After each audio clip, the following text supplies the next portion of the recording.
My dad married my stepmother 3 months ago, and I feel like it made my life significantly harder and less pleasant. They moved in with us, and for the indefinite future this situation will not change. We have a 3-bedroom house, and before they moved in, my dad and I had our rooms, both with bathrooms. And there was a smaller room which was a study for my dad. After they moved in, Jenny, 16, turning 17 next month, got my room. And I had to share the smaller room with 11-year-old Tom and 10-year-old Mike. All my books, my telescope, my stuff are packed and in the basement now since there's no space anymore. This made me real angry, but my dad told me that I have to be a team player, and this is what him and his wife agreed on. Jenny treats me like shit. She sometimes acts as if I'm not there at all, and sometimes is super aggressive and hostile towards me. The other I asked Tom to stop going through my things, and she became so angry that I have no right to order her brother around. She told me to get it in my thick skull that I'm not their big brother to tell them what to do, even though all I asked was for them to stop going through my things. She said it's best if I don't talk to them at all, since that way they will get less influence from a weirdo like me. What I don't get is that if she's so concerned that I might leave a bad influence on Tom and Mike, why doesn't she take them into her room? Tom and Mike don't respect any boundaries. They're always through my stuff. I have a watch which was a gift from my mother. She died of cancer, and they took it from my drawer and lost it. I found it weeks later in the basement with its front glass broken.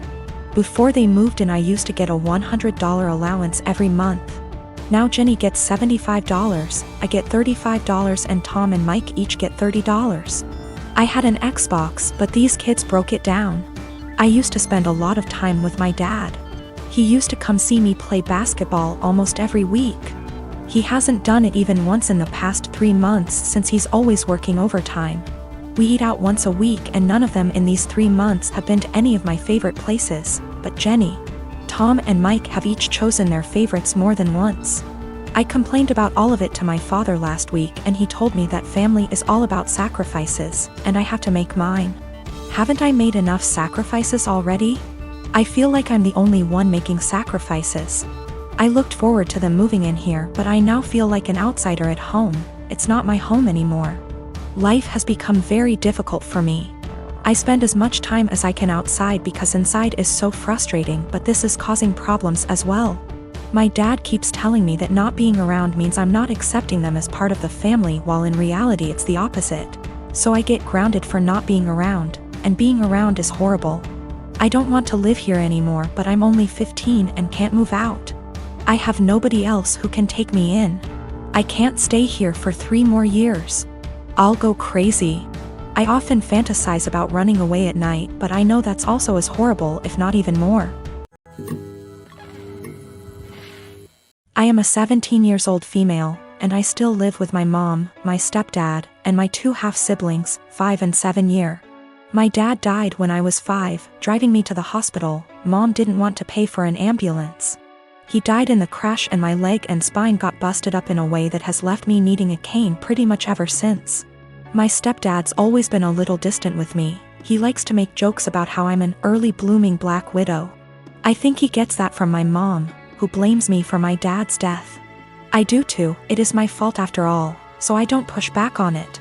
Anyway, the point is that with the current situation, my parents are always looking for ways to get my half-siblings active and doing things without leaving the house, and have recently settled on scavenger hunts. I have no problem with this, honestly. I wish they'd stop hiding stuff in my underwear drawer, but it's a 5-year-old and a 7-year-old, so that's not the worst. My problem though is that they keep taking my cane when I'm not looking. I tend to get lost in my homework and my writing hobby and zone out, and having it be one of the items that my half-siblings have to find. When I complain to my stepdad, he's a SAHD, so is usually the one running these things. He scolds me for being selfish and points out that my swivel chair has wheels if I need the bathroom, and that they always get it to me before I have to go downstairs for dinner. I tried my mom yesterday, and she said that I was being a brat, and that if I wanted a father who cared about me, I shouldn't have killed my dad. I got really upset at that point and called my grandparents, my mom's parents. Dads are dead too. They showed up at 10 p.m. yesterday, and Grandma screamed at them while Grandpa packed my stuff up and helped me out to their car. My mom's been blowing up my phone and email. calling me all sorts of names and accusing me of turning her family against her and trying to get her in legal trouble, since minors can't move out. And I can't help but think that maybe she's. My brother is a very hardworking man, and at 27 he is now very wealthy and doing well for himself. He's been with this girl for 6 months, and throughout the time we have gotten close because we both like hair, makeup, and shopping. I never knew there was anything wrong with their relationship except when she texted me last week saying she would love to hang out, but thinks it'll be inappropriate because her and my brother broke up. I asked her why, and she said she was sick and tired of auditioning to prove she was with him for the right reasons. She went on to say that my brother is paranoid she's after his money, so he would test her, like leaving out his bank statements on their bed and getting upset when she picked it up, going out to eat at high-end restaurants he requested and leaving his wallet on home at purpose to make her pay the bill and prove she's not going out with him for money, never buying her gifts and questioning her when she asks why he doesn't. I was shocked, so I had to hear my brother's perspective. We spoke and he told me everything she said was true and that there's nothing wrong with making sure his girlfriend is with him for the right reasons. He said he left his bank statements on the bed and was peeking through the door to see if she would be curious, and when he saw her pick up the papers he knew in his gut she was using him for his money. So he set up the restaurant idea to see if she would get upset at paying a $500 bill, which she was. I asked him if he thinks her being an elementary school teacher could have contributed to her being upset at a $500 bill at a restaurant he wanted to go to, and he said no. He said the straw that broke was when she asked him why he hasn't bought her a single gift since they've started dating, when she bought him a gaming console and new rims for his car, and he knew she was just discreetly asking him to buy her an expensive gift. He confronted her and said he thinks she's with him for his money, so she said let me do us both a favor and dumped him and blocked him. He's upset about the gold digging. And when I laughed, he called me an asshole. He said I would never understand what it's like being a rich man and being used, and I get that concern, but I told him if he thinks any woman will be okay with his tests and auditions, he's delusional as hell. If he doesn't want to be used for his money, he should start dating people as wealthy as him or leave lower income people alone, if he's not going to be genuine in his relationships unless they pass his test. My husband, 35 years old, does not have a car. He sold his old one to help pay for his brother's wedding. I did not agree on this, but he had this car before we got together, so it's a shared property. Besides that, I have my own car, so that did not affect me till my husband started complaining about having to commute to work and hangout places.